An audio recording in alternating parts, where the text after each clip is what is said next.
masalah terselamatkan dari perbuatan itu lebih sering. Karena saya merasa kok saya aman gitu ya. Dari sisi kalau ada perbuatan terus saya coba sadar, oh ya ini gak boleh loh. Nah seperti itu.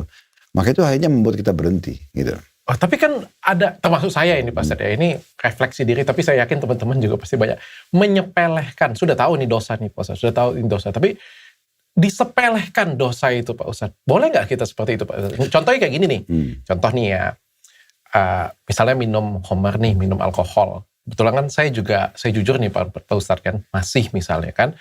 Atau berbohong nih, sometimes lah kita bilang seperti itu punya ya. Yang harusnya sebenarnya nggak boleh. Tapi kayak kita menyepelekan, oh ini kan untuk kebaikan.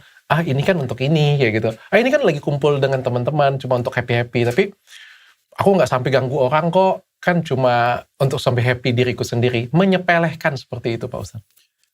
Saya pernah bahas dok ya. Di kajian kami dosa-dosa besar. Jadi melakukan satu perbuatan dosa besar itu, contoh minum khamar adalah dosa sendiri.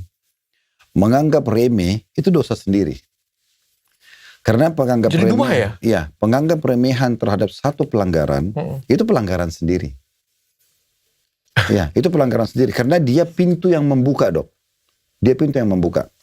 Nah syaitan ini, dia targetnya kan bagaimana memarketingkan pelanggaran kriminal gitu ya. Bagaimana orang terjerumus.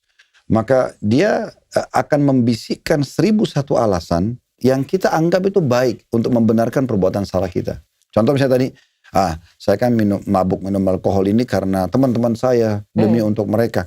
Sebenarnya tidak balance antara mabuknya kita, pelanggaran agama, dosa yang kita terima dengan teman-teman ini, gitu kan? Kita masih banyak punya 1001 cara juga untuk membahagiakan mereka.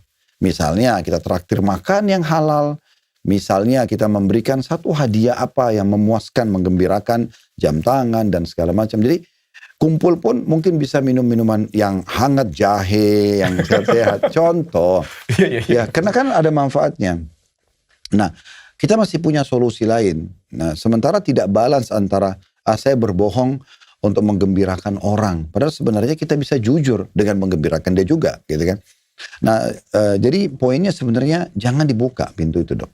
Jangan dibuka. Jadi, kalau saya sudah menjadi seorang muslim, memang sudah saatnya. Ya udah saya menjadi muslim, saya begitu dok, kadang-kadang maaf orang kalau mau masuk Islam di kantor kami itu di masjid, saya selalu tanya, kenapa masuk Islam? Sebelum syahadat nih, ada yang datang kena bawa calon pasangannya.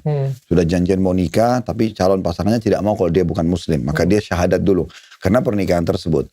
Ada yang datang karena faktor ekonomi, dia berharap bisa dibantu, pekerjaan atau yang semisalnya.